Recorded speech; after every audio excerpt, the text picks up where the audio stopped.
जय गुरुदेव। आप सब लोगों को गुरु सियाग योग के गुरु करे गुरु करिले आप समान के भाग 2 में गुरु भाई ओम प्रकाश गर्ग एक बार फिर से हमारे साथ हैं। गुरु भाई बहुत बहुत स्वागत है। और जो पहला एपिसोड हमने किया था उसको नहीं नहीं करते हुए भी करीब 3,500 लोग देख चुके हैं। तो इतनी पॉपुलैरिटी है। थॉट की जो क्लैरिटी है, गुरु के करीब होने का जो एहसास है, वो आपकी हर बात में झलकता है। और अवर एक्सपीरियंसेस विद गुरु सियाग योगा में भी आप साथ में आए, उसको भी बहुत सारे लोगों ने देखा। तो सब लोग आपका नंबर मांग रहे हैं, फिर से नंबर मांग रहे हैं। तो कुछ लोगों को तो मैं दे चुका हूं, कुछ को अभी देना बाकी है। तो अब अपन इस अगले एपिसोड की शुरुआत करते हैं। जहां हमारी बात पिछली बार छूटी थी वो ये थी कि आपने शायद एक बार गुरुदेव से पूछा था कि क्या आप ही कृष्ण के अवतार हो, क्या आप ही कृष्ण हो। वहां से बात शुरू करते हैं। फिर जैसा आप बोलते रहेंगे, जैसा आपसे गुरुदेव बुलवाते रहेंगे, वैसा हम सुनते रहेंगे। ओवर टू यू गुरु भाई। जय गुरुदेव। सच्चिदानंद रूपाय परब्रह्म परमात्मा स्वरूप समर्थ सदगुरुदेव श्री रामलाल जी सियाग साहब के चरणों में कोटि कोटि नमन वंदन। शिव अवतारी महायोगी बाबा श्री गंगाईनाथ जी के चरण कमलों में कोटि कोटि नमन वंदन। सभी गुरु भाइयों गुरु बहनों के भीतर विराजमान गुरु तत्व को बारंबार नमन। मानव मात्र के भीतर विराजमान गुरु तत्व को बारंबार नमन करता हूँ। जय गुरुदेव भैया जी। जय गुरुदेव, जय गुरुदेव। बहुत आनंद है आपके साथ। जितना समय बीतता है ना, उतना समय आनंद का नशा चढ़ा रहता है। तो वो नशा और लोगों को भी चढ़े, इसलिए ये सेशंस किए जा रहे हैं। जी गुरु भाई। बहुत स्वागत है, बहुत स्वागत है जी। जब मुझे सपने में कृष्ण भगवान दिखे और रामचंद्र जी भी दिखे, तब मुझे यही अनुभव हुआ कि वो रामचंद्र जी ने बताया कि मैं ही कृष्ण था। फिर जब गुरुदेव से जुड़ा और ये अनुभूतियां होने लगी और वो सपने का अनुभव गुरुदेव ने वापस कराया और कहा कि ये पुनर्जन्म है, तुम्हारा सत्य है। और उस समय तुम उस अवस्था में था, अब मैं इस अवस्था में आया हूँ। तब मुझे मेरे अंदर से जब गुरुदेव के सामने जाता था तो यही विचार उठते थे कि जो राम थे, जो कृष्ण थे, वही समर्थ सदगुरुदेव श्री रामलाल जी सियाग साहब के रूप में अवतरित हुए।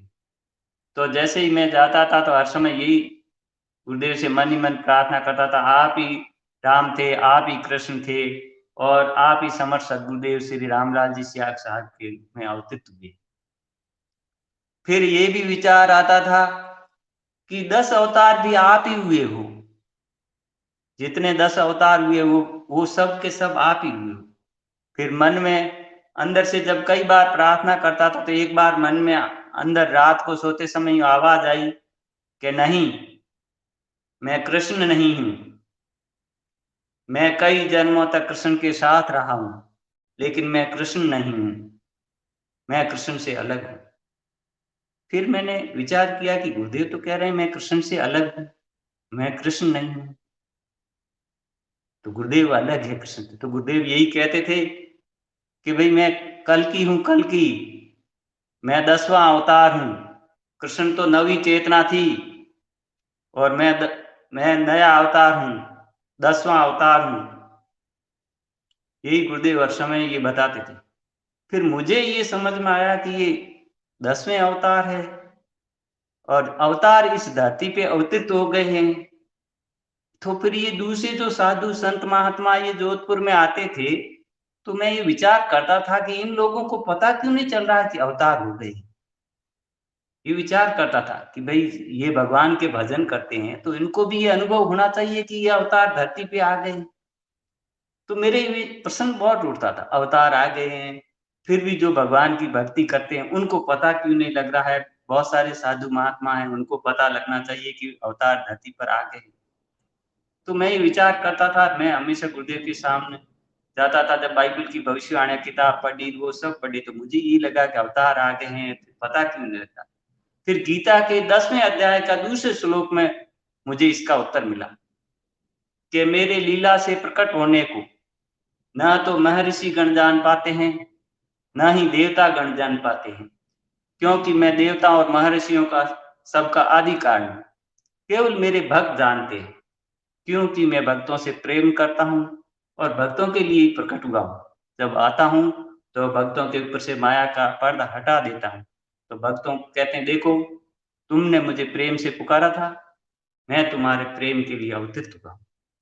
फिर मुझे समझ में आया कि इन दूसरों को समझ में क्यों नहीं आ रहा कि भगवान अवतरित होते हैं, क्योंकि उनके ऊपर माया का आवरण किया हुआ है। वो उनके लिए आए नहीं, जिनके लिए आए हैं उनको प्रेम से वो पर्दे हटा करके बता रहे हैं। तो मैंने सोशल मीडिया पे अभी देखा था कि कई गुरु भाई लिखते हैं कल की अवतार हो चुके हैं, कई लिखते हैं कि वो 10वें अवतार हो चुके हैं, राम थे, कृष्ण थे, वही है। अभी गुरु भाई भगत सिंह जी के बहुत सारे फोटो और उसमें डाले हुए थे। तो उनकी आत्मा में तो उनको समझ में आ रहा है, लेकिन दूसरों को कुछ भी समझ में नहीं आ रहा। क्यों आए? क्योंकि उनके ऊपर माया का आवरण है। वो सुन के भी उनके लिए अनसुना की तरह, उनको कोई उस बात के अंदर समझ में नहीं आ रहा है। मुझे गुरुदेव ने ये समझाया कि जब बाइबल पढ़ी, जब विचार किया, तो मुझे गुरुदेव ने ये समझाया कि मैं 10वां अवतार हूँ, लेकिन मैं नाम का अवतार हूँ, नाम का, भगवान के नाम का अवतार हूँ। राम से बड़ा राम का नाम, ये गुरुदेव ने मुझे बताया। गुरुदेव ने कहते हैं, भैया मैं कोई जो बात बता रहा हूँ, ये कोई नई बात नहीं है। वही जो वेदों में, उपनिषदों में, गीता में कही गई वही बात को मेरा कोई नया मत नहीं, नया पंथ नहीं, वही वैदिक दर्शन को मूर्त रूप दिया जा रहा है। बस ये कृष्ण के नाम का ही चमत्कार है और कुछ नहीं, केवल कृष्ण के नाम का ही चमत्कार है। तो गुरुदेव उसमें साफ कह रहे हैं कि नाम, मैं नाम का अवतार हूँ, ये नाम से ही सब हो रहा है। ऐसे ही गुरुदेव और जगह भी बताते हैं, भैया ध्यान पे ज्यादा जोर मत दो, है नहीं? ध्यान पे जोर दोगे तो आपके मस्तिष्क में तनाव बढ़ जाएगा और आपको उल्टा वो इससे हटने का मन करेगा। तो आप तो नाम पे जोर दो, नाम चाबी है, चलते फिरते उठते बैठते तेल की धारावत जपो, और नाम जपोगे तो ध्यान अपने आप लगेगा। तो मैंने यही प्रत्यक्ष अनुभव किया गुरुदेव की कृपा से। जब नाम सघन जप किया तो मुझे खुली आंखों से ध्यान लगता था, योगिक क्रियाएं होती थी, खुली आंखों से अजब होता था। तो नाम चाबी है, और यही बात मैंने पढ़ी। नाम की महिमा शास्त्रों में भी, बाइबल में भी कहा गया, आदि में वचन था, शब्द था, आदि में शब्द परमेश्वर के साथ था, शब्द ही वचन ही परमेश्वर था।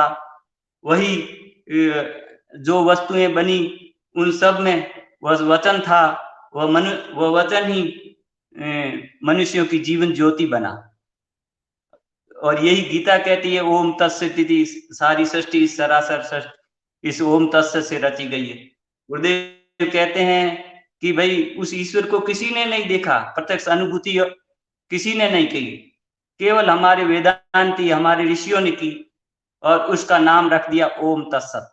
ओम तत्सत से सरासर सृष्टि उत्पन्न हुई है। ये ओम ही सच्चिदानंद घन ब्रह्म है।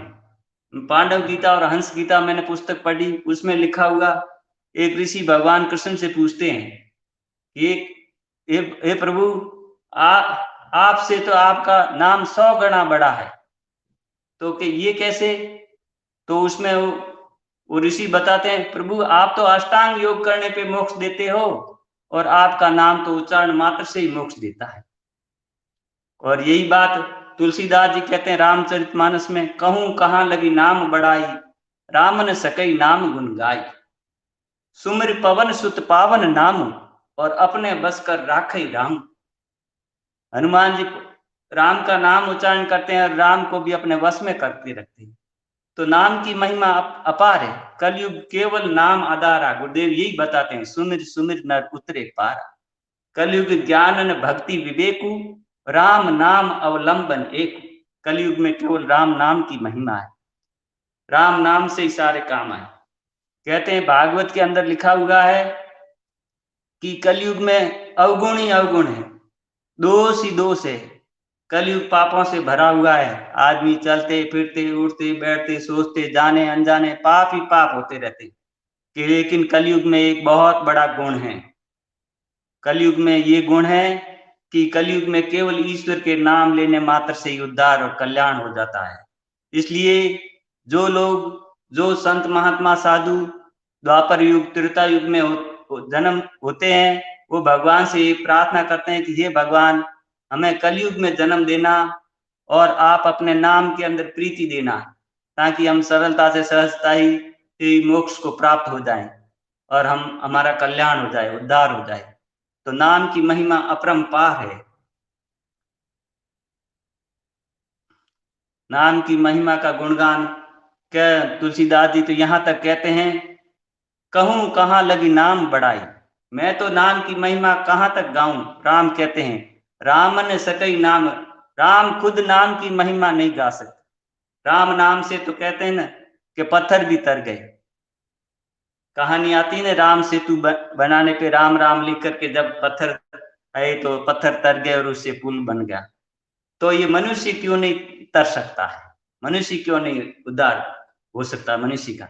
तो गुरुदेव ने यही उसमें लिखा है, जो पुस्तक लिखी है शब्द से सर्वभूतों की उत्पत्ति, जो बाइबल में की भविष्यवाणी किताब लिखी, उसमें एक चैप्टर लिखा, 6ठा अध्याय, शब्द से सर्वभूतों की उत्पत्ति, जिसमें गुरुदेव ने शब्द के बारे में सारा विवरण दिया है। साधो भाई शब्द साधना कीजिए, जय शब्द से प्रकट भय शब्द सौ शब्द गढ़ लीजिए।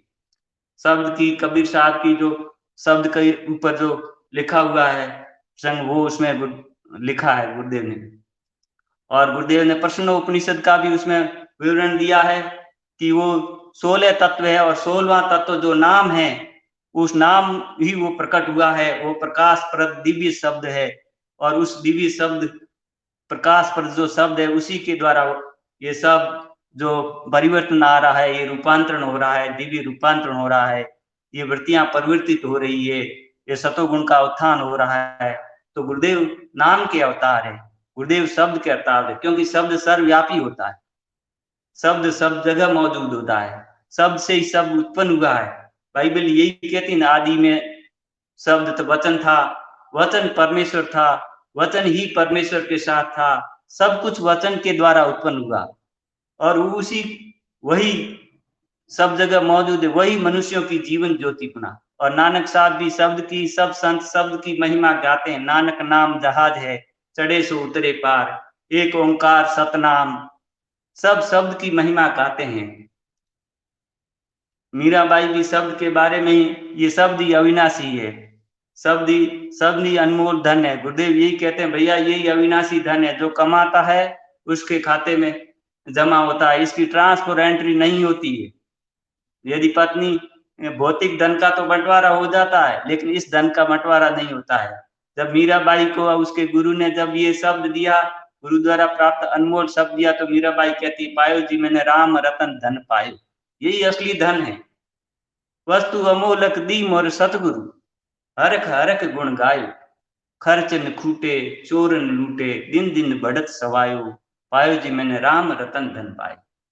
ये अनमोल धन है, यही अनमोल धन है, यही अविनाशी धन है, जिस धन का कभी नाश नहीं होता। कबीर साहब भी इसी धन की बात कर रहे हैं, और हम तो पता नहीं किसी के धन में खोए हुए मदमस्त हो रहे हैं। कबीर साहब कहते हैं, कबीरा ये जग निर्धना, सारा संसार निर्धन है, एक दो नहीं। कबीरा ये जग निर्धना, धनवंता नहीं कोई, धनवंता सोई जानिए जाके राम नाम धन हो। तो ये राम नाम ही असली धन है। गुरुदेव कहते हैं, भैया ये मैं यही राम नाम रूपी धन बांटने निकला हूं बस, लेकिन मैं ये राम नाम रूपी और जो कुछ आ रहा है, बस ये कृष्ण के नाम का ही सब चमत्कार है, उसी के नाम से सब नाम जपो, बस ये नाम जपो। आप चलते फिरते उठते बैठते टट्टी पेशाब जाते, स्त्रियों को कहते जो समय आता है पीड़ का, तो उसमें फिक्र मत करो, बस नाम जप करो, हर समय नाम जप करो। थोड़े दिनों में जपोगे तो पहले तो आप नाम जपोगे, लेकिन थोड़े दिनों बाद ये नाम आपको खुद पकड़ लेगा, वो नाम खुद अंदर से चलना शुरू हो जाएगा। जैसे गुरुदेव कहते हैं, भाई रविदास जी को उसके गुरु ने मंत्र दिया, राम नाम दिया, तो राम नाम जपने लगे। वो थोड़े दिनों बाद ऐसा लग गया, वो राम नाम खुद ही नहीं अपने आप ही शुरू हो गया चलना। तो रविदास जी ने कहा है, अब कैसे छूटे नाम रट लागी। तो ऐसी ऐसी रट लगी। तो गुरुदेव नाम के अवतार है। मुझे जहाँ समझाया, मुझे जब जहाँ तक समझ में आया गुरुदेव की कृपा से, वो मुझे यही बात समझाई कि नाम के अवतार है, ये शब्द के अवतार है, ये सर्वव्यापी अखंड चैतन्य स्वरूप है। जी गुरु भाई।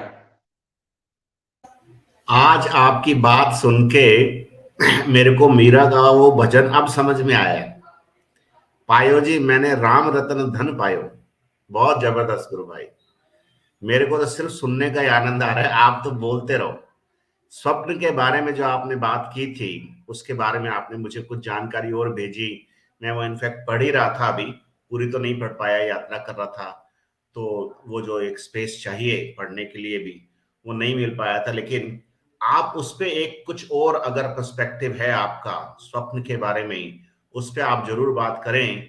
क्योंकि मुझे एक और साथी मिले जो किसी और समर्थ समर्थ गुरु के ही शिष्य रहे हैं, या जैसे गुरु के शिष्य रहे हैं एक सदगुरु के, तो उन्होंने भी इसके बारे में बात की कि उनको भी स्वप्न आते थे और स्वप्न में ही उनके गुरु जो हैं वो उनको कुछ निर्देश देते या बताते और वो वैसा का वैसा ही हो जाता।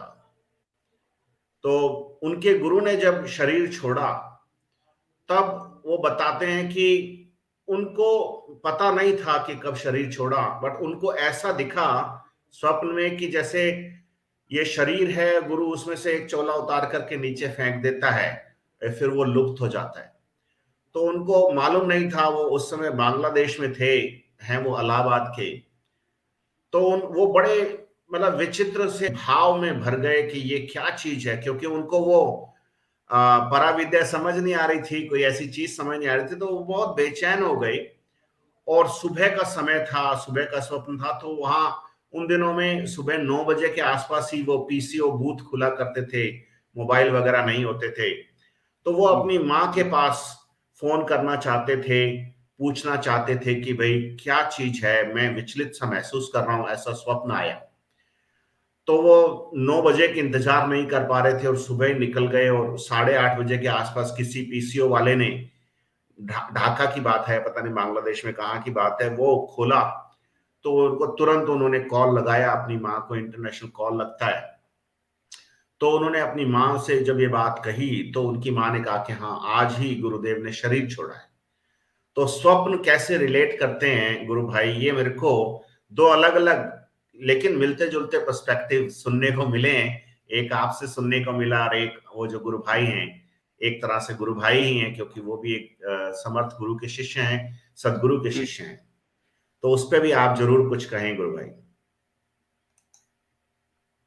हाँ, स्वप्न के बारे में तो गुरुदेव ने बहुत बहुत बताया, बहुत समझाया। पतंजलि योग सूत्र में भी इसका वर्णन आता है। स्वप्न निद्रा ज्ञान आलम्बनाय। जो आपको दिखाई देता है उस सपने पे भी विचार करो, वो आपके जीवन से संबंधित होता है।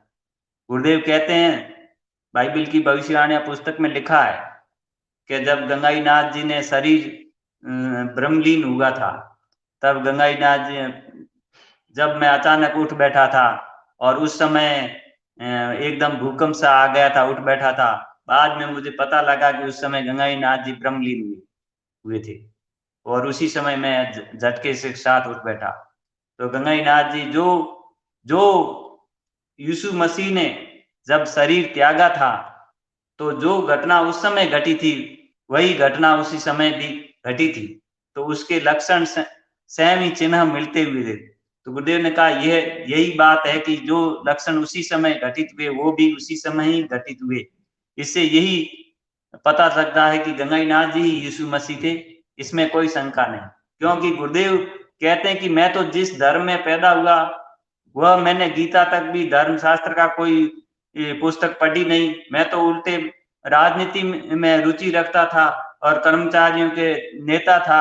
लेकिन मुझे इस प्रकार बाइबल पढ़ाई गई और उसके दृश्य मुझे पहले समझाए गए, और फिर उसके बाद में मुझे उसे उसकी पुस्तकें देखने का अनुभव मिला।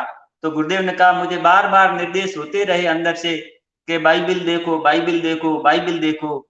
तो मैं बाइबिल की किसी से साथ में थे तो उनसे कहा रेलवे में कि भाई मुझे बाइबिल देखनी है, तो उन्होंने लाके दिया। तो गुरुदेव ने कहा कि मुझे देखा तो मुझे उसमें जो मैं बात देखना चाहता था वो उसमें है ही नहीं। तो गुरुदेव ने कहा ये क्या है, मुझे निर्देश अलग हो रहे हैं बाइबिल देखने के लिए, मैं जो देखना चाहता हूँ वो बात इसमें है ही नहीं। तो उन्होंने कहा हाँ हाँ, तो क्या बात है कि ये कैथोलिक चर्च की बाइबिल है और वो प्रोटेस्टेंट है। तो गुरुदेव ने कहा ये कैसा खेल है, यीशु तो एक है और बाइबिल दो। कि ये तो धर्म गुरुओं का मामला है कि ये नया धर्म और पुराना धर्म इन्होंने प्रोटेस्टेंट और कैथोलिक अलग अलग बना रखा है। एक यीशु की बात को मानते हैं और एक उसको यीशु की बात को मानते ही नहीं है। तो गुरुदेव ने कहा मैं तो वो यीशु की दिखाई हुई बात को मानेगा कि वो सहायक आएगा, वो अपनी तरफ से ना कुछ कहेगा ना करेगा, जो कुछ देखेगा, जो कुछ देखेगा और सुनेगा वही बोलेगा और बताएगा। तो गुरुदेव ने कहा कि मैं तो मेरे जो दीक्षित होते हैं मुझसे, मैं उनको ध्यान कराता हूँ और मैं कुछ बोल करके ऐसा कुछ बताता तो हूँ नहीं ज्यादा मैं तो गुरुदेव ने कहा ये बात समझ में, वो कुछ बताएगा तो मैं बताता तो कुछ हूँ नहीं, मैं तो खाली ध्यान कराता हूँ, कहता हूँ भाई ये मंत्र जपो, गुरु का मंत्र है, गुरु के दिए वो मंत्र जपना चाहिए, उससे बदलाव आता है। फिर गुरुदेव ने देखा जब उनको प्रोटेस्टेंट यीशु वाली बाइबल नया धर्म की मिली तो गुरुदेव ने उसमें पढ़ा कि SHEW श्यू होना चाहिए शब्द, जो उसमें वो से कर दिया, शब्द सेड कर दिया। से का अर्थ बताने से होता संबंधित और SHEW शब्द होता है दिखाने से। तो गुरुदेव ने कहा असली शब्द तो दिखाना है, जब तीसरा नेत्र खुलेगा आगे और उससे वो अंतर्मुखी होगा तो अंदर दिखेगा, ध्यान के अंदर या सपने के अंदर, तो उसका संबंध तो दिखाने से है, बताने से नहीं। फिर गुरुदेव को समझ में आया कि हाँ दिखाता तो हूं ही मैं। तो गुरुदेव ने कहा भाई मेरे सहायक है तो उसमें वो का सहायक वो दिखाएगा, है कि नहीं। तो उसमें उन्होंने दूसरी बाइबल में लिखा है कि वो बताएगा। गुरुदेव ने बताना तो है नहीं तो दिखाना, जब गुरुदेव ने दिखाने का हाँ ये इसने जो यहाँ जो उसने अनुवाद किया, उन्होंने लिखा, उन्होंने सही नहीं लिखा, वो शिव शब्द होना चाहिए और उसको सेज कर दिया, से वो बताने से कर दिया। तब गुरुदेव ने कहा ये शिव शब्द भाई मेरे जो सहायक, जो मेरे संबंध कंप्यूटर में लिखा हुआ है कि मैं पिता की ओर से एक सहायक और भेजूंगा जो सीधा पिता की ओर से निकलता है, वह मेरी गवाही देगा, वो मेरी बातों में से लेकर तुम्हें बताएगा, मेरी महिमा करेगा। मैं उन यहूदियों को कहा है, ये यहूदियों मेरा जाना तुम्हारे लिए अच्छा है, क्योंकि मैं नहीं जाऊंगा तो वह नहीं आएगा और मैं जाऊंगा तो उसे भेज दूंगा। यही बात उन्होंने बताई। फिर गुरुदेव ने कहा कि एक और बात उसमें बताई कि वो जो सहायक है वो आएगा तो उसमें लिखा कि भाई, गुरुदेव ने कहा कि भाई मैं तो काम करना शुरू कर दिया और उसमें ऐसे, तो गुरुदेव ने कहा उसमें लिखा हुआ नोट मैनी डेज हैंस, वो जो सहायक आएगा वो कंप्यूटर, तो वो आएगा तो उसमें लिखा नोट मैनी डेज हैंस। तो गुरुदेव ने कहा ये भी जो बाइबल का जो जो नोट मैनी डेज हैंस जो है वो सही सही अर्थ मतलब समझा नहीं पाते हैं। तो कोई भी जब इस शब्द के अर्थ को जब पढ़ते हैं तो वो समझ नहीं पाता है कि बाइबल यहाँ इस जगह कहना क्या चाहती है। तो पढ़ने वाला नोट मैनी डेज हैंस को अर्थ को समझ नहीं पाता है। तो गुरुदेव को जब दिशा निर्देश दिए तब आगे भी बात को समझाया गया। तो गुरुदेव ने कहा नोट मैनी डेज का अर्थ है जब मैनी हो जाते हैं, 2 दिन पूरे हो जाते हैं ईश्वर के, तो कहते हैं मैनी डेज होता था। अपन एक वचन एक दिन को कहते हैं 2 हो जाते तो बहुत से होते, तो नोट 2 दिन पूरे हो जाते हैं तो मैनी डेज हो जाते हैं, लेकिन 1-2 दिन पूरे नहीं होंगे। उसका अर्थ असली है कि वो जो सहायक आएगा वो 2 दिन पूरे नहीं होंगे, उससे पहले ही वो प्रकट हो जाएगा और अपना काम शुरू कर देगा। तो वहां वो ये बताए कि वहां एक कलीसियों वहां बताए यहूदियों, एक बात यहाँ तुमसे छिपी नहीं रहे, प्रभु के यहाँ एक दिन 1000 वर्ष के बराबर होता है और 2 दिन होने का अर्थ है कि 2000 वर्ष पूरे हो जाने का दर। यदि 2000 वर्ष पूरे हो जाते हैं तो 2 दिन पूरे हो जाते हैं। तो 2 दिन पूरे नहीं होंगे, नॉट मैनी डेज, यानी मैनी डेज नहीं होंगे, एक दिन नहीं होगा, दूसरा दिन पूरा नहीं होगा। तो गुरुदेव ने 1986 और 90 से पूरी तरह से अपना काम शुरू कर दिया था। उसमें भी 10 साल बाकी थे। तो 2000 में 10 वर्ष बाकी थे, तो 1990 में ही अपना काम शुरू कर दिया। इससे यही पता लगता है कि सहायक गुरुदेव ही है, कंफर्टर, इसमें कोई शक नहीं। जो ईसाइयों ने कंफर्टर कहा, वही हिंदुओं ने उसी को अवतार कहा। मैंने एक पुस्तक पढ़ी थी, उसमें लिखा हुआ था, आने वाला आ रहा है, सचमुच ही आ रहा है, क्योंकि वो अपनी प्रतिज्ञा से बंधा हुआ है, इसलिए आ रहा है। फिर उसने लिखा भी क्यों आ रहा है, वो इसलिए आ रहा है, प्रेम से बंधा हुआ आ रहा है। एक तो प्राणों की आहुति दे के बुलाया है, दूसरा मानव मुख पर लगी हुई कलंक कलिमा को धोने आ रहा है। कल की नाम क्यों पड़ा? कल की नाम इसलिए रखा गया कि मानव मुख पर लगी हुई कलंक कलिमा, जो कालिख लगी हुई है मानव के मुख पर, उस कालिमा को धोने के लिए आ रहा है, इसलिए उनका नाम कल की रखा गया। कलंक कालिमा क्या है?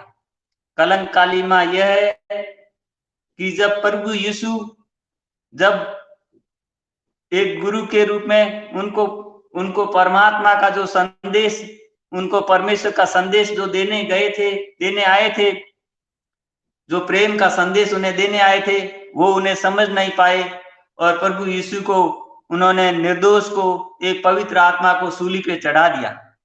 फिर उनके पूर्वजों को पता लगा कि ये तो बहुत बड़ी भूल हो गई, बहुत बड़ी गलती हो गई। उन्होंने तो हमें दो ही मुख्य शिक्षा, बहुत सारी शिक्षा दी, दो मुख्य शिक्षा दी थी। आपके पास जो शरीर है उसकी शक्ति से, मन की शक्ति से, बुद्धि की शक्ति से, प्राण की शक्ति से और आत्मिक शक्ति से, इन सब शक्तियों को मिलाकर सबसे अधिक परमेश्वर के प्रेम कीजिए और अपने पड़ोसी को अपने समान प्रेम कीजिए। ये दो मुख्य शिक्षाएं दी थी। तो उन्होंने प्रेम का संदेश दिया था मानवता को, और ऐसा प्रेम के संदेश देने वाले को उन्होंने सूली पर चढ़ा दिया। बाद में तब उनकी आत्मा ने उनको कसोटा, तुम पापी हो, तुम पापी हो, तुम पापी हो, तुमने पवित्र आत्मा को, जो भला करना चाहता, तुम्हारा हित करना चाहता था, उन्हीं को तुमने मार डाला, ये क्या किया? तब उनकी आत्मा के अंदर ये एहसास हुआ कि हाँ, हम पापी हैं।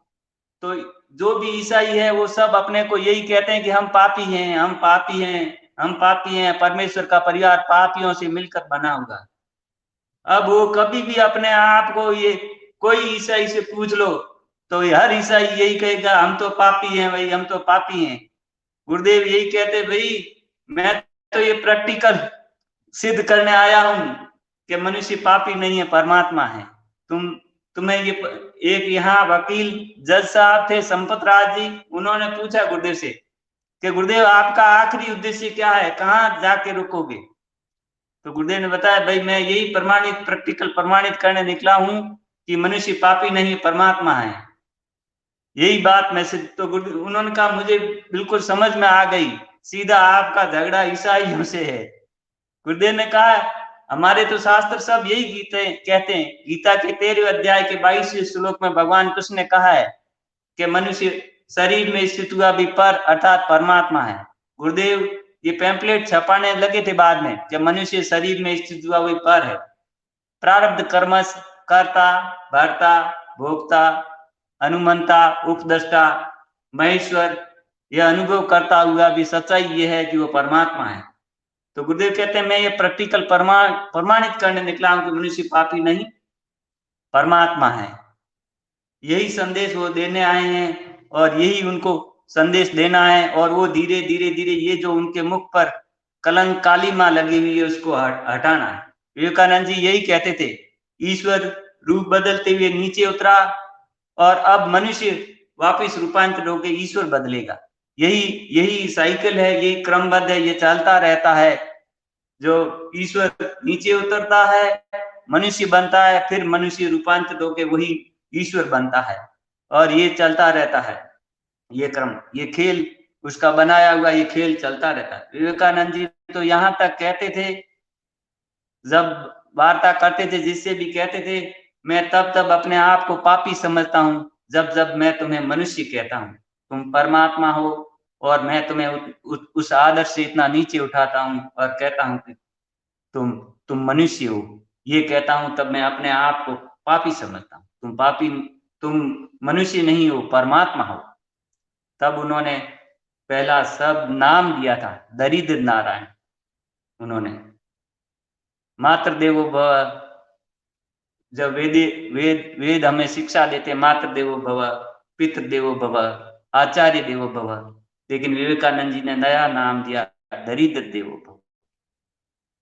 वो मैं उन दरिद्र देवो भव, वो दरिद्र नारायण, वो भी परमात्मा ही है। ये उन्होंने शब्द दिया। जय गुरु भाई, जय गुरु। गुरु भाई, बड़ा मतलब आपके जो अंदर की वायरिंग है ना, जो कनेक्ट करने की, कॉन्सेप्ट्स को जोड़ने की, उसको अपने अनुभव से जोड़ पाने की, वो बिल्कुल परफेक्ट वायरिंग करके भेजा है गुरुदेव ने आपके पास, आपको तैयार करके भेजा है। तो ये डेफिनेटली एक बड़ी इंटरेस्टिंग बात होगी कि आप बार बार गुरुदेव की उस पुस्तक का रेफरेंस दे रहे हैं, बाइबल की भविष्यवाणियां। तो बहुत सारे लोगों की रुचि भी होगी कि वो ये पुस्तक कहाँ से प्राप्त कर सकते हैं, पढ़ना चाहते हैं। तो मैंने भी खोजी, इसकी हार्ड कॉपी मेरे को नहीं मिली, मेरे को सिर्फ सॉफ्ट कॉपी मिली। और वो सॉफ्ट कॉपी मेरे पास है, करीब 50 MB की फाइल है या 52 MB की फाइल है। अगर किसी को चाहिए तो मैं भेज सकता हूं, और मेरा नंबर नीचे लिखा गया है। लेकिन कभी आपको ऐसा लगता है गुरु भाई, हाँ ये तो आपके पास तो हार्ड कॉपी है, मेरे को डाका ही डालना पड़ेगा आपके घर आकर के इसको लेने के लिए, लेकिन कभी आपको ऐसा लगता है कि इस पुस्तक की और प्रतियां छपवाई जानी चाहिए? क्योंकि ये बिल्कुल एक ऐसी पुस्तक है, ये एक ऐसी पुस्तक है कि जिसको जितनी बार पढ़ोगे उतना उतनी बार एक नई चीज समझ में आएगी। तो क्या बिल्कुल आपके बिल्कुल। साथ भी ऐसा हुआ? जी जी गुरु भाई, बिल्कुल हुआ, बिल्कुल हुआ। ईश्वरः सर्वभूतानां हृदय से अर्जुन तिष्ठति, ब्राह्मण सर्वभूतानि यंत्र आरूढ़ानि माया। जो भगवान कृष्ण ने 18वें अध्याय में कहा, वही गुरुदेव ने यहाँ बाइबल के सिमिलर, बाइबल क्या कहती है, हमारे वेद उपनिषद या गीता क्या कहते हैं, गुरुदेव ने उसका संशोधन किया है। तो यही जो बात कह रहे हैं गुरुदेव का, मूर्तों के साथ, बाइबल कहती है मूर्तों के साथ परमेश्वर के मंदिर का क्या संबंध। मूर्तियों के साथ, वो तो जीवते परमेश्वर के मंदिर होंगे। मैं उनमें चला फिरा करूंगा वो और रहूंगा, मैं उनका हूंगा और वो मेरे लोग होंगे। तो ये जितने ही गुरुदेव के शिष्य है जो जुड़ रहे हैं, ये सब जीवते परमेश्वर के मंदिर है, और इनमें प्रभु बैठे हैं विराजमान। उनमें बोल रहे हैं, सुन रहे हैं, और बिल्कुल, सब खेल खेल रहे हैं। जोरदार, जोरदार वाला। देखो आप बात से बात निकल रहे हैं गुरु भाई। क्या होता है कि जैसे हम वो लेबोरेटरी वाला काम कर रहे हैं ना, तो उसमें बहुत तरह के लोग आते हैं, और बड़ा इंटरेस्टिंग सा काम गुरुदेव ने बढ़ा रखा है, मतलब दे रखा है। तो बहुत सारे ऐसे लोग आते हैं जिनके अंदर कोई तामसिकता है, जो उनको मंत्र नहीं जपने दे रही, ध्यान नहीं करने दे रही, मतलब, और उनका माइंड डाइवर्ट कर देती है। आज भी जी एक ऐसा केस था हमारे पास। वो गुरु भाई क्या है कि उनको कई बार मैंने समझाया कि भैया सारी पावर गुरुदेव के पास है, फिर भी वो भटका करके, घूम फिर के वो ये पूछते हैं कि ये जो मंत्र गुरुदेव ने दिया है, ये सबसे पहले किसने जपा? ये क्या गंगाईनाथ जी ने भी जपा? और गंगाईनाथ जी के पीछे की सारी हिस्ट्री क्या है, सब है। वो घूम फिर के गंगाईनाथ जी के पास ही चले जाए। और मैंने उनको कहा कि गुरुदेव ने कहा मुझे यहां देखो, अपने आज्ञा चक्र पे उंगली रख के गुरुदेव कहते थे मुझे यहां देखो, और जो मंत्र मैं बताऊं वही जपो। तो मैंने बहुत कोशिश कर ली उन गुरु भाई को समझाने की, फिर वो नहीं समझे। फिर मैंने उनको एक बड़ी सिंपल सी बात कही, लगने में बड़ी चुभने वाली बात होती है, लेकिन सच्चाई ये है। मैंने उनको कहा, गुरु भाई मैं तो आपसे पहली बार बात कर रहा हूं, लेकिन आपसे बात करते करते मेरे को पता चल गया कि आपको डिप्रेशन है। आप कह रहे हो डायबिटीज है, मैं कह रहा हूं डिप्रेशन है आप। तो बोलते 80% हाँ बीमार। हाँ, तो क्या कि हो सकता है। मैंने कहा हो सकता नहीं है ही है ये। और ये जो डिप्रेशन है ये कोई रोग नहीं है। डायबिटीज जो है वो भी कोई रोग नहीं है। ये आपके अंदर कोई तामसिक शक्ति है जिसका मैनिफेस्टेशन इस रूप में हो रहा है। तो आपको मैं एक सुझाव देता हूं। तो जो ईसा मसीह ने सुझाव दिया था ना, या कहा था, वही वाली बात अब यहां लागू होती है। तो मैंने उनको कहा कि अब की बार आप ध्यान करने बैठो ना, ये सारे लोगों के लिए काम की बात है, सारे लोगों के भले की बात है। जो लोग कहते हैं हमारा ध्यान नहीं लगता, मंत्र जाप नहीं होता, कोई ना कोई थॉट इधर उधर हमको बदल देता है, भटका देता है, उन सब के लिए काम की बात। मैं उन सब के लिए ये सुझाव देता हूं कि जब भी आप ध्यान करने बैठो तो आप गुरुदेव से ये प्रार्थना करके बैठो कि मेरा ध्यान 15 मिनट लगाओ, अपनी शरण में ले लो 15 मिनट। ये तो ठीक है, यहां तक तो है, सही है। इसके अलावा एक और चीज बोलो आजकल, खासकर वो लोग जिनके दिन का ध्यान नहीं लगता, उनको ये बोलो कि गुरुदेव अगर अंदर कोई तामसिक शक्ति है तो या तो उसको आप मजबूर कर दो कि वो अपने आप मंत्र जपना शुरू कर दे, ताकि वो मंत्र जपे और आप खुश हो जाओ, तो उसकी मुक्ति हो जाए। और अगर वो नहीं ताबे आए तो उसकी कुटाई करो, क्योंकि ये जो शरीर है जो जिसमें ये मंत्र जपा जा रहा है, मैं जप रहा हूं मंत्र, ये मेरा शरीर मेरे गुरु का मंदिर है। इस मंदिर में तो केवल गुरुदेव ही रह सकते हैं, गुरुदेव रामलाल जी सियार, कोई थर्ड पार्टी नहीं रह सकती इसमें। तो अब जिन लोगों ने वो प्रार्थना की ना, कईयों के इसका असर ये हुआ कि एक तो अंदर वाली तामसिकता को डायरेक्ट मैसेज मिल गया कि हाँ यार इनको पता पड़ गया कि अब ये कुटाई होगी अपनी। और दूसरा ये है कि कईयों ने ये महसूस किया कि उनके अंदर से अपने आप तेज तेज मंत्र जपा जाने लग रहा है। वो खुद जी प्रयास नहीं कर रहे, वो अजपा भी नहीं है, वो वो ताम तामसिकता जप तामसिक रही है। शक्ति। तो जीसस ने जो कहा और गुरुदेव ने जो बात लिखी बाइबल की भविष्यवाणियां में, वो इसी तरीके से सच साबित हो रही है। क्योंकि हम मंत्र जप रहे हैं तो ये शरीर हमारे गुरु का मंदिर है भाई। हम गुरु के चलते फिरते मंदिर हैं। हम ताजमहल बिल्कुल भी जाएंगे, हम कहीं भी जाएंगे, वहां चल रहा है, ये तो गुरु का मंदिर चल रहा है साथ में हमारे। हमारे अंदर से गुरु कहता है कि भी पूरा ब्रह्मांड आपके अंदर है, तो गुरु भी अंदर ही है, ब्रह्मांड को बनाने वाला भी अंदर ही है। सारी चीज साथ लेके चल रहे हैं। देवता और दानव अंदर है ना, तो दानवों को क्या चलने में कष्ट होता है सड़ों के, तो इसलिए वो ही उनके लगाओ कि भाई गुरुजी इनकी कर दो कुटाई जचा करके, ये ऐसे मानेंगे नहीं। और गुरुदेव ने भी ये बात कही है कि मानवता में सतोगुण का उत्थान और तमोगुण का पतन करने में अकेला ही निकल पड़ा हूं। तो निकल कहां पड़ा है, हमारे अंदर है तो हमारे साथ ही निकलेगा ना गुरु। तो बस वो निकल पड़ा तो हमारा शरीर जो है उसका मंदिर है, मंदिर भी साथ साथ निकल पड़ा। कितनी जोरदार चीज है। बिल्कुल तो ये बिल्कुल। जो गुरु भाई बहन करके देखेंगे ना, उनको डेफिनेटली पॉजिटिव रिजल्ट मिलेगा। मैं दावा तो नहीं करता, एटलीस्ट उम्मीद कर सकता हूं कि ऐसा होगा, क्योंकि कईयों के साथ ऐसा हुआ। अब बिल्कुल आप बिल्कुल। अपनी बात जारी रखें गुरु भाई। जी गुरु भाई। हाँ, यही मुझे एक शब्द शिव सूत्र का एक पढ़ाया गया था। शिव सूत्र में तो भगवान शिव कहते हैं कि भाई जो आराधना करता है किसी की इष्ट की, किसी देवी देवता की, तो वो उसको प्रणाम करता है और कहता है भाई आप भगवान हो, अलग हो, और मैं अलग हूं, भक्त हूं। ऐसे समझ करके जो आराधना करता है तो वो भगवान शंकर कहते हैं कि वो पशु है, पशु है वो। तो इसलिए नेपाल में मंदिर है ना पशुपतिनाथ का मंदिर, वो पशु है। पशु कौन है?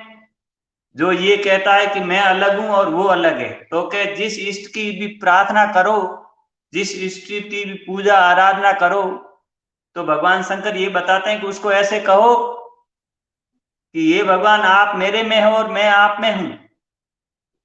ऐसा समझ करके जो सुमिरन करता है, जो याद करता है, तो वह सही तरीके से याद करता है। क्योंकि अलग बैठे रहने पे तो प्रेम तो हुआ नहीं, फिर आराधना कैसे हुई? आराधना तो प्रेम से शुरू होती है। तो गुरुदेव कहते हैं जो ब्रह्मांड में है वो पिंड में है, पिंड में हो ब्रह्मांड में, मैं आप में हूं और आप मेरे में हो। ऐसा समझ करके आराधना करो तो प्रेम हो जाता है, प्रेम से झट उत्तर मिलता है। और जो अलग समझ करके आराधना करता है कि मैं उनसे अलग हूं, वो मेरे से अलग है, तो भगवान शंकर तो कहते हैं वो तो आराधना क्या, वो तो पशु है, वो अलग बैठा रहा, वो भिन्न हुआ, तो फिर आराधना कहाँ हुई? वो तो पशु बना रहा, वो तो पाश्विक जीव में अपनी सीमित दीवारों को उसने, जो अहंकार की सीमित दीवारें बनाई रखी, उसने तो गिराई नहीं। तो जो अपने सीमित दायरे में बना रहा तो वो अहंकार में जीता है, तो जो अहंकार में भी जीता है, देह भाव में जीता है, वो पशु है। और जो विराट भाव में जीता है कि मैं आप में हूं, आप मेरे में, हुई अभिन्नता हो गई, तो अभिन्नता में जीता है वह, वो उस अपने इष्ट के साथ एक है। तो गुरुदेव यही कहते हैं जो ब्रह्मांड में है जो पिंड में, पिंड में है जो ब्रह्मांड में, इसमें समय और दूरी काम नहीं करती है। क्योंकि मैं आप में हूं और आप मेरे में हो, तो फिर दूर कहां?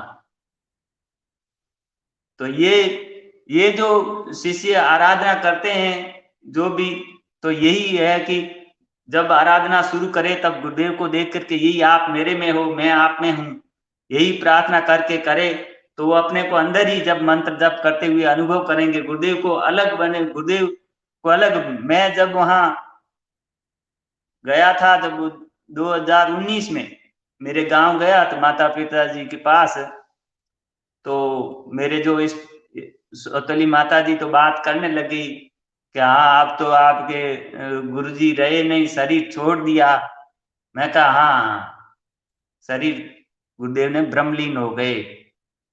तो ऐसे बात कर रहे थे, करते करते सोए, सवेरे जब उठा, सवेरे उठा नहीं, सोया ही था, तो 5-6 बजे मुझे सपना आया, गुरुदेव दिखे कि हाँ भाई सब बातें कर रहे हैं, कह रहे हैं कि भाई अब गुरुदेव नहीं रहे, गुरुदेव चले गए, गुरुदेव नहीं रहे, गुरुदेव चले गए। जिस शीशे के मुंह से बोलो तो गुरुदेव ने दिखा मैं यहीं बैठा हूं, कहीं नहीं गया। तो गुरुदेव नहीं रहे, गुरुदेव चले गए, सब शिष्यों के मुंह पे, अरे मैं कहीं नहीं गया, मैं तो यही हूँ। तब मुझे गुरुदेव गुरुदेव प्रत्यक्ष बता रहे हैं कि मैं तो गया ही नहीं, और गुरुदेव मुझे दिखे बैठे हुए कुर्सी पे, और गुरुदेव बैठे हैं, सब आ रहे हैं, जा रहे हैं, देख रहे हैं आश्रम में। मैं कि गुरुदेव दिखाई नहीं, गुरुदेव कहते मैं दिखाई किसी को नहीं देता हूँ, यहीं बैठा हूँ, मैं कहीं नहीं गया हूँ। तो वही तो तभी बात समझ में आई है, बाइबल में कहा ना, वो सहायक आएगा, है कि नहीं, लेकिन वो वापिस नहीं जाएगा। यही तो बात गई बाइबल में। तो ये जो वो सदा तुम्हारे साथ रहेगा, तो गुरुदेव यही कहते थे भाई, बाइबल की भविष्यवाणी किताब में वो जब अनुभूति करेंगे, जब वो कितनी भी साधना आराधनाएं कर ले, लेकिन ये अनुभूति उनको ये अनुभव नहीं होगा कि वो सदा हमारे साथ है। वो मेरे से जब कनेक्ट होंगे तब उनको ये बोध होगा कि सदा उनके साथ है परमात्मा, ईश्वर, उनका गुरुदेव सदा साथ होने का उन्हें अनुभव कराएंगे। क्योंकि वो यीशु ने यही कहा कि वो सहायक आएगा, वो सदा तुम्हारे साथ रहेगा। तो सदा साथ रहने वाली अनुभूति गुरुदेव से जुड़ के ही वो अनुभूति वो कर पाएंगे। ऐसे उनको ये सदा साथ रहने वाली अनुभूति नहीं करेगी। और बाइबल में एक जगह और बात आती है, विवेकानंद जी कहते हैं जब हमारे गुरुदेव रामकृष्ण परमहंस जब ब्रह्मलीन हुए, तब हम कुछ शिष्य थे, थोड़े से शिष्य, हम साधनहीन थे, हम ग्रहहीन थे, अर्थहीन थे, सब प्रकार से। तो हमारे गुरु ने जब शरीर त्यागा, क्योंकि वो मंदिर के पुजारी थे, तो आश्रम वगैरह कुछ धन संपत्ति कुछ नहीं थी, तो साधनहीन थे, ग्रहहीन थे और अर्थहीन थी। तो ऐसे ऐसे हम साधना आराधना करते रहते थे, तो सोचते थे क्या होगा, कैसे होगा, क्या होगा, कैसे होगा, किस प्रकार होगा। लेकिन गुरु के वचनों में अटल श्रद्धा थी, अचल विश्वास था। जब जब कभी मैं हताश निराश हो जाता तो मुझे बाइबल के यही वचन याद आते थे, मैं तुम्हारा प्रभु परमेश्वर सदा तुम्हारे साथ रहता हूँ। किसी भी अवस्था में तुम्हें असहाय और अकेला नहीं छोड़ूंगा। तो ये जो जब मुझे हताश निराश हो जाता ये वचन मुझे हर समय संबल देते थे और इन्हीं वचनों के सहारे और उन्हीं गुरु के वचनों के सहारे मैं निरंतर आराधना करता रहा और इसी से ये सब संपन्न। तो गुरुदेव यही कहते हैं, मैं गुरुदेव के पास जो भी आते थे कहते गुरुदेव कहते थे मैं तुम्हारे साथ हूँ, जहां तुम हो वहां मैं वही हूँ, मैं मौजूद हूँ, सदा साथ हूँ। गुरुदेव ने यही बात कही है और वास्तव में गुरुदेव हर क्षण साथ में है। मैं आपको एक अनुभूति पिछले वर्ष की बताऊं, जरूर गुरु जब भाई। हम अनुभव करते हैं तो गुरुदेव अनुभव करा देते हैं। मेरे 25वीं शादी की सालगिरह थी पिछले वर्ष, तो हमने होटल में शादी में सालगिरह मनाई। मना करके रात को 12 बजे हम वापस घर के लिए रवाना हो रहे। घर के रवाना हुए तो पुरानी कार थी, मैंने स्टार्ट की तो कार स्टार्ट नहीं हो रही। तो मैंने कहा क्या हुआ, बाकी तो साथ वाले थे सब निकल गए, कार स्टार्ट नहीं हो रही है और कैसे जाएंगे रात। उस समय फरवरी का महीना था, तो कोरोना का टाइम था, सब चले गए इधर उधर। मैं तो अभी कोई दुकान है मैकेनिक कोई कहीं नहीं मिलेगा, ये क्या हुआ। और दूसरे वाले भी चले गए, हमने कहा आप चले जाओ कोई बात नहीं, दादा हम आ जाएंगे। तो काफी 25-30 जने थे, सब चले गए अपने अपने घरों पे। इतने में वो कोई होटल वाले ना आए, क्या हो गया क्या हो गया, बाहर निकले। मैं कहा वही कुछ नहीं, कार स्टार्ट नहीं हो रही है थोड़ी, क्या मैं कहूँ। उन्होंने कुछ इधर उधर खोला, कुछ नहीं पता नहीं मिसेज कह रही। मैंने कहा हे गुरुदेव कैसे होगा अब इतना टाइम कैसे होगा। उन्होंने मन ही मन ऐसा कुछ प्रार्थना की। मैं ही सोचा वो क्या हो गया, अब थोड़ी कोरोना का टाइम ही अब तो मिलना ही मुश्किल है, पहुंचेंगे कैसे। दूसरे भी निकल गए। इतने में कोई उधर से 2-4 जने चला के आ रहे थे पैदल पैदल ही। तो कोई आए तो क्या हो गया, अरे भाई साहब कोई जानकार हो तो ये देखो ना कुछ। तो कहा हाँ मैं अभी देखता हूँ। तो मैंने वो मोबाइल यूं ही 2-3 बार यूं किया देखा उनका। उसने कहा हाँ मैं करता हूँ। उसने फट बैठ करके स्टार्ट करके और चालू करके दी थी। अरे मैंने कहा भाई साहब वो भी तो कहा हाँ मैं, आपने जब मोबाइल ऐसे करके लाइट कर रहे थे ना, तो मैंने वो मोबाइल पे देखा गुरुदेव का फोटो था, आप गुरु जी के शिष्य हो। मैंने कहा हाँ, तो मैं भी गुरु जी का शिष्य हूँ। मैं गुरुदेव अनुभव करा रहे, मैं साथ में तू परेशान क्यों हो रहा है। कोरोना है तो क्या, रात को 12 बजे है तो क्या। जोरदार, बहुत जोरदार। मैं गुरु जी के शिष्य हूँ। मैं आगे देखा मुझे, मैं बालेश्वर का रहने वाला हूँ, काम करता हूँ, मैकेनिक हूँ। आपका फोटो देखा और सदा साथ में ऐसे ऐसे हाल करे। मेरे एक बार क्या हुआ कि 90 में मैं जब पढ़ता था तो मेरे तीनों भाई तो नौकरी करते थे, लेकिन मैं तो उस समय पढ़ता था। तो एक मेरे भाई ने भूमिहीन था तो मेरे नाम जमीन का भर दिया, तो इंदिरा गांधी नहर पे मेरे नाम में मुरबा अलॉट हो गया। जमीन को कहते हैं वहां कृषि भूमि को मुरबा, तो 23 बीघे का। तो मैंने शादी के बाद में ऐसे ऐसे करके थोड़ा पैसे भर दिया, फिर दूसरी किस्त भी भर दी। तो उस समय पैसे इतने थे नहीं, कभी 10,000 भरे कभी 15,000 भरे। तो मुझे एक बार फोन आया मेरे साडू जी का कि आपका तो मुरबा है ना वो कैंसिल हो गया है, वहां जो मोहनगढ़ कृषि भूमि मैन मुखिया है वहां लिस्ट लगी हुई है, आपका मुरबा खारिज हो गया। तो मैंने कहा मुरबा खारिज हो गया, रुपए भरे हुए हैं पूरे 45,000 का था, मैंने पूरे रुपए भर दिए थे, मैंने तो इधर उधर लेके मैं खारिज हो गया। कोई बात नहीं, मैं जाके देखूंगा मैं क्या हुआ। जो कोई बात नहीं, क्यों गुरुदेव हमेशा यही आवाज आती थी मुझे कि तेरी वस्तु है तुझे मिलेगी, हर हाल में तुझे मिलेगी, हर कीमत में तुझे मिलेगी, तू चिंता ना कर। तो ठीक है, मैं वहां गया देख के आया। फिर मैंने वहां बताया भाई मेरे तो पैसे पूरे भरे हुए हैं, रसीदें ले जाके बताई। तो उन्होंने देखा एंट्री की, उन्होंने कहा हाँ गलती हो गई, हमने रजिस्टर में वो रसीदें चढ़ाई नहीं, और आप एप्लीकेशन लिखो और वापिस हम इसको बहाली कर देते हैं और वापिस आपको आने का। तो उन्होंने वापिस एप्लीकेशन लिख के सब अफसर से साइन करा करके सारी जोड़ के वो बहाल हो गई। लेकिन वो थोड़ा सा काम और थोड़ा बाकी रह गया, तब उन्होंने वापिस वो उस तरीके मालिकाना हक उसका खातेदारी का पटान वो मिलता है वो लिया नहीं, मैं यहाँ आ गया वापिस। तो मिसेज को कहा काम थोड़ा सा बाकी है बात है जाने। तो मैं 5-10 दिन हुए गया नहीं। मिसेज रोज यही कहती, आपने पैसे भरे हैं, वो ऐसे हो जाएगा, वो मुरबा खारिज हो जाएगा, पैसे भी अपने डूब जाएंगे, सब चला जाएगा, ये हो जाए। अरे मैं कहता हूँ चिंता क्यों करती, गुरुदेव बैठे हैं ना, क्यों चिंता करती। जो मेरी शुरू से यही धारणा है कि जो वस्तु परमात्मा आपको देना चाहता है तो सारा संसार मिलकर के उस वस्तु को कोई रोक नहीं सकता, और यदि परमात्मा नहीं देना चाहते हैं तो सारा संसार मिलकर के आपको वो चीज दे नहीं सकता। मेरी यही धारणा है शुरू से, जब मैं राम राम राम करता था तो यही मेरी ईश्वर पे धारणा है। तो एक दिन क्या हुआ, रात को सोया तो सपना आया कि गुरुदेव कोई एकदम ये जंगल जैसा खेत है, उनमें खाट लगाए हुए थे। सुबह उठा, मिसेज ने कहा मेरे को सपना आया गुरुदेव कहीं खेतों के अंदर खाट लगाए हुए बैठे हैं एकदम। मैंने कहा क्या मतलब, आज गुरुदेव ऐसे कैसे दिखे, एकदम उजाड़, वहां कोई नहीं, खाट बिछाए हुए बैठे अकेले।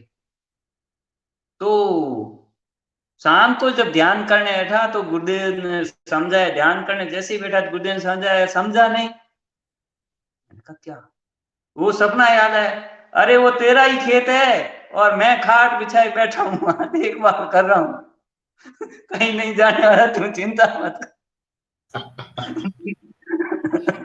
जोरदार, बहुत जोरदार।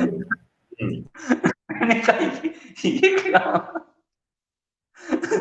और दोबारा जब वहां खातेदारी लेने के लिए गया तो वहां हर बार जाता हूँ तो मेरे साला जी वहां रहते हैं, बुआ सासू जी, तो वहां मोहनगढ़ में, तो वहां जाता हूँ तो काम होता है, तो वहां ऑफिस में उनको साथ में लेकर, मैं कि मुझे थोड़ा जमीन जायदाद के मामलों का कम जानकारी, आप साथ में चला गए। तो उनके तो कोई एग्जाम था तो वो जैसलमेर चले गए, मैं मोहनगढ़। लेकिन मैं वहां गया तो काम इतना फटाफट फटाफट हो गया, हर बार काम रुक जाता है, थोड़ा धीरे धीरे होता है, कोई आनाकानी करते हैं। उस दिन तो सब हाँ भरे हुए, एकदम फटाफट काम। मैं कहा आज क्या बात है, फटाफट काम हो रहा है एकदम। मैं कहा आज गुरुदेव ने बताया था कि मेहनत वाली, तो ऐसे कोई नहीं पूछे, सब फटाफट खातिरदारी 2 घंटे में दे दिया कर, हाँ साहब आपका काम रेडी हो गया, 1 रुपया भी किसी ने मांगा नहीं। मैं कहा जमीन जायदाद के पैसे भी नहीं मांगे, काम सब बैठे फटाफट करके दे दिया। तो गुरुदेव यही बताते हैं कि जब जाओ किसी काम के लिए अकेले जाओ, साथ में मत ले जाओ। जब अकेले होते हो तब मैं तुम्हारे साथ होता हूँ और मैं तुम्हारे काम को एकदम बढ़िया कर देता हूँ, लेकिन जब दूसरे को साथ में लेते हो तो आपकी आस्था, आपका सहारा बटा हुआ होता है। मैंने रामतीर्थ जी की, स्वामी रामतीर्थ जी की किताब पढ़ी थी कि स्वामी रामतीर्थ जब जापान गए तो उनके साथ में एक शिष्य थे नारायण स्वामी उनके। तो जापान में कुछ समय रहने के बाद उनको कहा स्वामी रामतीर्थ ने कि अब आप है ना, स्वामी रामतीर्थ का आप जाओ, आप किसी उधर दूसरे देश चले जाओ, मैं यहाँ अकेला ही जाऊंगा। तो उन्होंने कहा आपकी देखभाल कौन करेगा, आप अकेले रहोगे इधर। अरे क्या देखभाल की जरूरत नहीं है, तुम तो साथ में होते हो तो मुझे तुम्हारा सहारा होता है, तुम्हें मेरा सहारा होता है।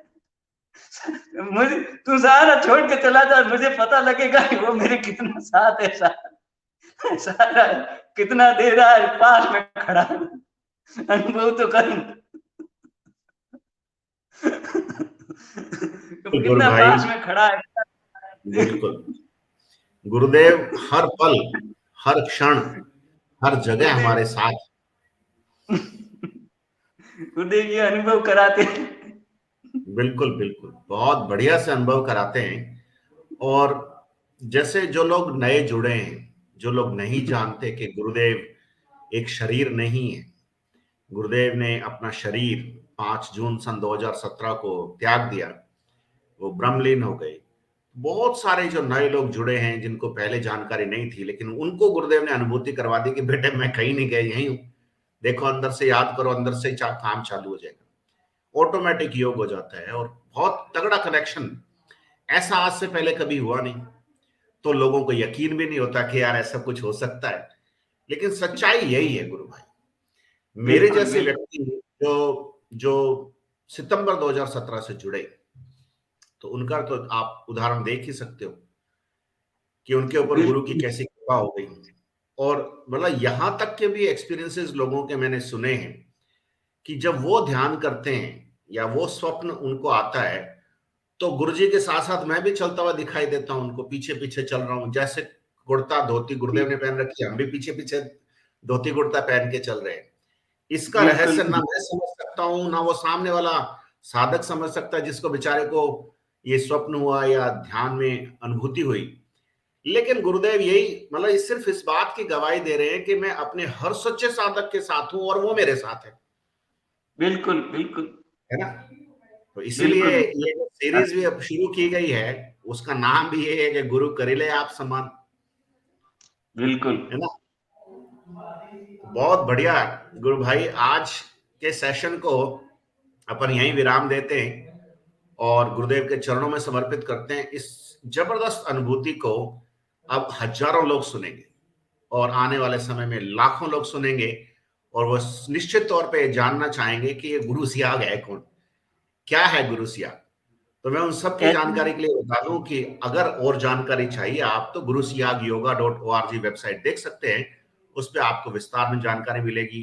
ये चैनल पे भी बहुत सारे वीडियोस हैं, आपके साथ के कुछ अनुभव है और आने वाले समय में और अनुभव आपके साथ सुने जाएंगे, सुनाए जाएंगे। तो बहुत आनंद आया गुरु भाई, आप जब मुस्कुराते हो ना तो कईयों का ब्लड प्रेशर नॉर्मल हो जाता है हाई होने की बजाय। तो आपकी मुस्कुराहट से कईयों का ब्लड प्रेशर ठीक हो जाएगा, ये उम्मीद करता हूं। और गुरुदेव हमारे अंग संग हैं और गुरुदेव की कृपा हर प्राणी मात्र पे बनी रहे, इसी प्रार्थना के साथ अपन इस एपिसोड को गुरुदेव के और दादा गुरुदेव के चरणों में समर्पित करते हैं। और आप कुछ कहना चाहें तो डेफिनेटली कहें गुरु भाई। जी, जी गुरु भाई। मैं यूँ कह रहा था, ऐसी अनुभूति और गुरुदेव की कृपा से हमारे गाँव में पुश्तैनी ज़मीन है, तो पुश्तैनी ज़मीन को लेकर अक्सर पहले वाद-विवाद हुआ कई बार। तुम तो उन्होंने मेरे भाइयों ने तो मैं नहीं चाहता था कि किसी प्रकार का वाद-विवाद हो और ऐसे तू-तू मैं होकर के ज़मीन का बड़ा हिस्सा मैं लूँ। तो गुरुदेव से यही प्रार्थना करता था, गुरुदेव मुझे ज़मीन भले ही नहीं मिले, लेकिन मैं किसी से लड़ाई झगड़े और ये भाइयों के साथ ऐसे तू-तू मैं नहीं पड़ना चाहता हूँ। हे गुरुदेव आप मेरी इससे रक्षा करना और मुझे सहज सरल काम हो वही वही कराना। तो ऐसा ही गुरुदेव ने कराया। हम मेरे बड़े भाई का फ़ोन आया और मैं पोखरण गया और वहाँ से हम 3 भाई, उनसे भी छोटा 3 भाई इकट्ठे होकर के और पिताजी के पास गए और पिताजी ने बताया भई ये उन्होंने तो मेरे से बड़ा उसने तो अपना हिस्सा ले लिया है और तुम 3 हैं, कौन-कौन से हिस्सा लेना चाहते हो? तो वो आपस में उन्होंने कहा मैं ये हिस्सा लूँगा और मैं ये हिस्सा लूँगा। मैंने कहा भई ये जो छोड़ दे ना, जो कह दे यहाँ नहीं रहेंगे, हम ये हिस्सा नहीं लेंगे, वो मैं ले लूँगा। नहीं इन्हें राज़ी रहना चाहिए। तो क्या हाँ, ठीक है। मुझे कोई दिक्कत नहीं, कहीं दो, है कि नहीं? मैं बस उसमें मैं कहूँ उसमें तू-तू मैं नहीं पड़ना। मुझे आपकी इच्छा हो जो मैं तो न लेने तक की इच्छा में हूँ कि तू-तू मैं नहीं हो, भले नहीं मिले तो कोई हर्ज नहीं। तो के बिल्कुल। ठीक तो ठीक है। तो वो वहाँ से लेकर के सब इकट्ठे होकर के बनियाना गए, वहाँ कागज़-वागज़ सब तैयार किए और सब वहाँ स्टाम्प खरीद लिए, साइन कर लिए और देखा कि वहाँ पे कोई उम, स्टाम्प खरीद लिए और फिर देखा कि अब तो काम हो गया है, अब वापिस पोखरण जाएँ। इतने में देखा कि वहाँ कोई लोग इकट्ठे हो रहे हैं, जुलूस निकाल रहे हैं, हो-हल्ला कर रहे हैं, रोड पे टायर जला रहे हैं। तो क्या हुआ? बात इधर-उधर से पूछी, ये सड़कें सड़कें बंद हैं, आने-जाने के परिवहन भी बंद है। जाना कैसे होगा? बस वगैरह है नहीं और साधन और कोई दिख नहीं रहा है। क्या बात है, वापिस कैसे जाएँगे? यही सोचने लगे।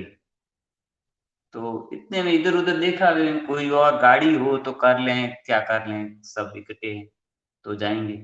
इतने में ही उधर मैंने देखा तो गुरु भाई वहाँ के बनियाना के चंदूलाल जी खड़े, वो उनकी गाड़ी थी वहाँ खड़े थे। तो मैं कहा चंदूराम जी मैं कहा अपने चलना है, पोखरण आज आए थे, काम था खेत का बँटवारा था वो आराम से हो गया और पैसे-वैसे दे दिए स्टाम्प-वाम्प, अब हम सबको मेरे हम 3 भाई, 2 भाभियां, मेरी मिसेज और तीनों हम भाई पिताजी रहे, तो वहां हमें पोकरण छोड़ना है। तो कहा हाँ अपनी गाड़ी तैयार है चलो। तो उन्होंने बिठाया, हम बैठे और वो गुरु भाई ने हमारे को पोकरण पहुंचा दिया। तो मैंने कहा गुरु भाई किराया किराया ले लो जो कितना है, जैसे किलोमीटर के हिसाब से, पर किलोमीटर के हिसाब। क्या नहीं, किराया किस बात का? अरे मैं तो इतनी दूर 40 किलोमीटर दूर लेके आए हो, हमें पता नहीं है कि गाड़ी कोई पानी से थोड़ी चलती, पानी के भी पैसे लगते हैं, तो डीजल के तो खर्च हुए ही होंगे, तो आप इतनी देर। क्या नहीं, गुरुजी ने गाड़ी दिलाई है, डीजल भी गुरुजी ने फुल भराया है, और आपसे मैं 1 पैसा भी नहीं लूंगा, किसी भी सूरत में, किसी भी सूरत में 1 रुपया भी नहीं लूंगा आप गुरुदेव। मतलब परिवार वालों को बता रहे हैं, मुझे भी बता रहे, देख तेरा काम मैंने कराया, मैं तेरे साथ में था, और मैं तेरे को वहां से यहाँ छोड़ के आया, इस बात का प्रमाण दे कि मैं तेरे को हर काम में बिल्कुल 1 रुपया नहीं किया चलो, गुरु भाई ने, बहुत उन्होंने विनय करने के बाद भी, और गुरुदेव ने इतना ऐसा ही होता है, ऐसा ही होता है, ऐसा ही होता है। और ये केवल समर्थ गुरु ही कर सकता है, और किसी लल्लू पंजू की बस की बात नहीं। हमारे ऐसे समर्थ गुरु को के चरणों में हम बैठे रहें, उसका आशीर्वाद हमारे सर पर बना रहे, पूरी मानव जाति का कल्याण। बस इसी प्रार्थना के साथ इस कार्यक्रम को अब विराम देते हैं। गुरु भाई बहुत आनंद आया, और जो नशा अभी चढ़ा हुआ है वो अब सुनने वालों के भी चढ़ जाएगा, ऐसी प्रार्थना है। चलिए, बहुत बहुत शुक्रिया गुरु भाई, बहुत बहुत धन्यवाद। जय गुरुदेव, जय जय गुरुदेव, जय गुरुदेव, जय गुरुदेव।